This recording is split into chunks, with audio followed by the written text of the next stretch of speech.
नाम का गान क्या है? हम क्या समझते हैं?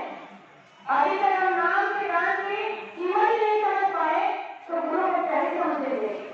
इस पर गुरु महाराज ने एक समय का वाक्य बताया था शाकाहारी पत्रिका में कि एक नौजवान लड़का था जो एक सत्संग प्रेमी का नौजवान और समय के दस से तुलसीदास जी जिनका नाम था जिन्हें गोस्वामी जी महाराज कहकर भी जानते हैं।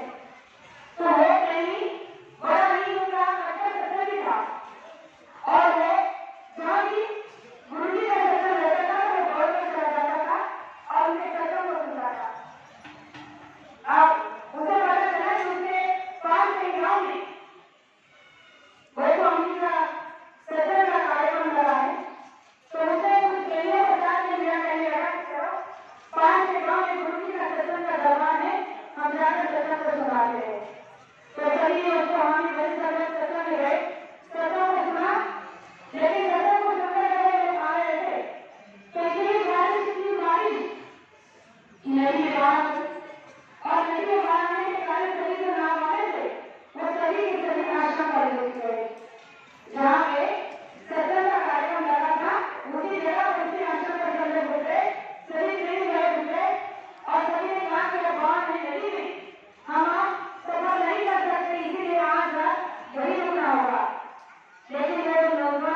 मैंने अपने खुद की मेहनत से कमाया है।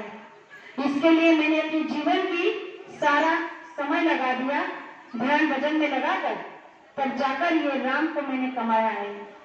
तो प्रेमियों, उन्होंने कहा कि नाम दो प्रकार के होते हैं, जैसे कि हमारे गुरु महाराज ने हमें पहले ही सत्संग में बताया है, हर बार बताया है कि नाम दो प्रकार के होते हैं। एक नाम वर्णनात्मक और दूसरा नाम गुणात्मक। और ये दोनों नाम गुरु महाराज ने हम आपको दिए हैं। वर्णनात्मक नाम जिसे हम बोल सकते हैं, सबको बता सकते हैं, वो है जय गुरुदेव। जो आज हम सभी संसारियों को बताते हैं कि आप जय गुरुदेव नाम को लेना तो आपको मदद मिलेगी, आप जय गुरुदेव नाम की माला करना तो आपको मदद मिलेगी, जय गुरुदेव नाम को रखना तो आपको इससे रक्षा होगी। ये होता है वर्णनात्मक, जिसे हम बोल सकते हैं, लिख सकते हैं, पढ़ सकते हैं, किसी को बता सकते हैं। लेकिन जो गुणात्मक नाम होता है उसमें सच्ची शक्ति होती है, जो बाबा जय गुरुदेव जी महाराज ने नाम के रूप में हमें दिया है। और उन्होंने कहा कि ये गुणात्मक नाम की साधना जब आप करोगे तो आपके अंदर भी वही शक्ति, वही पावर आएगी जो मैं तुम्हें नाम दान देने के समय समझाता हूँ कि इस नाम को आप सहज में मत लेना। आप इस पर जब रटोगे, ध्यान भजन सुमिरन जब करोगे, मन को रोककर साधना करने की जब कोशिश करोगे, तो ये आपके अंदर में ऐसे संचार करेगी कि आपको भूत भविष्य वर्तमान सबका ज्ञान हो जाएगा। लेकिन आज तक हमने इस नाम की महिमा की ताकत को जाना ही नहीं, समझा ही नहीं और परखा ही नहीं। इसलिए आज हम आप इतने पीछे रह गए हैं कि इतनी बड़ी दौलत मिलने के बाद भी अभी भी गुरु पर शंका संदेह करते हैं। तो प्रेमियों, गुरु महाराज ने कहा कि हम आप बड़े परम सौभाग्यशाली है कि हमें इस मूर्ति लोक में मनुष्य का शरीर मिला। उसके बाद में ऐसे पहुंचे हुए महात्मा मिले जिन्होंने वर्णनात्मक गुणात्मक दोनों नाम दिए और दोनों नामों की महत्व को बताया। लेकिन जो गुणात्मक नाम हमें मिला है, ये वो परम शक्ति है, परम पावर है, जिसे पाने के बाद उससे वो सामान्य इंसान भी एक साधक के रूप में एक बहुत बड़ी चेतन पावर में आ जाता है। इसीलिए कहा जाता है कि नाम कहे संत है बिना, संत के बिना कोई नाम न चुना। ये जो गुणात्मक नाम है, ये संत के बिना और कोई दे ही नहीं सकता। किसी की इतनी औकात पावर ही नहीं कि इस नाम को वो जगा कर हम आप लोगों को बांट दें या दे दें। ये पावर केवल ऐसे पहुंचे हुए समर्थ महात्मा के पास में होते हैं, संत के पास में होती है और वही उसके हकदार होते हैं। लेकिन हमने गुरु की व्याख्या को ही बदल दिया, हमने गुरु की महिमा को ही बदल दिया। आज हर कोई गुरु बनना चाहता है, लेकिन प्रेमियों, गुरु महाराज ने कहा कि गुरु बनना कोई खेल नहीं। गुरु बनने के लिए इस हाड़ मास के पुतले की जरूरत नहीं होती है। गुरु बनने के लिए चेतन पावर की जरूरत होती है और उस चेतन पावर को 24 घंटा चेत कर रखना पड़ता है। जीवन के कर्मों को उठाना पड़ता है, हमारे बुरे अच्छे बुरे कर्मों को उठाना पड़ता है और तब को जाकर ये सब कुछ हमारे आप में समाहित होता है।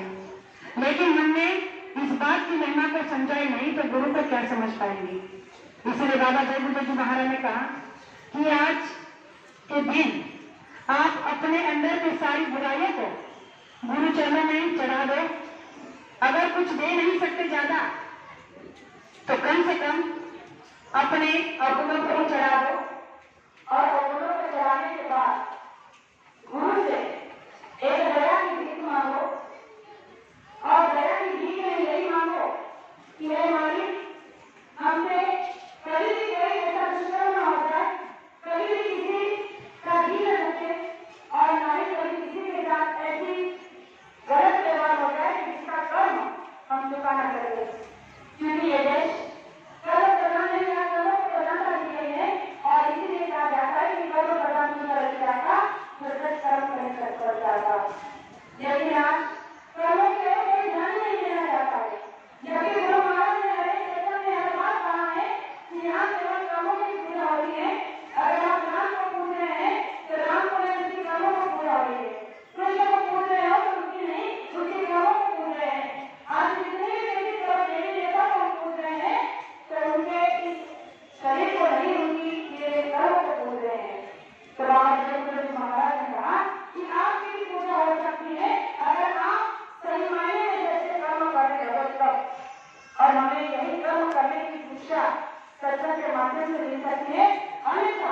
हमारे आप को कोई ऐसा रास्ता नहीं कि जिसमें चलकर हम अपने कर्मों को सुधार सकते हैं।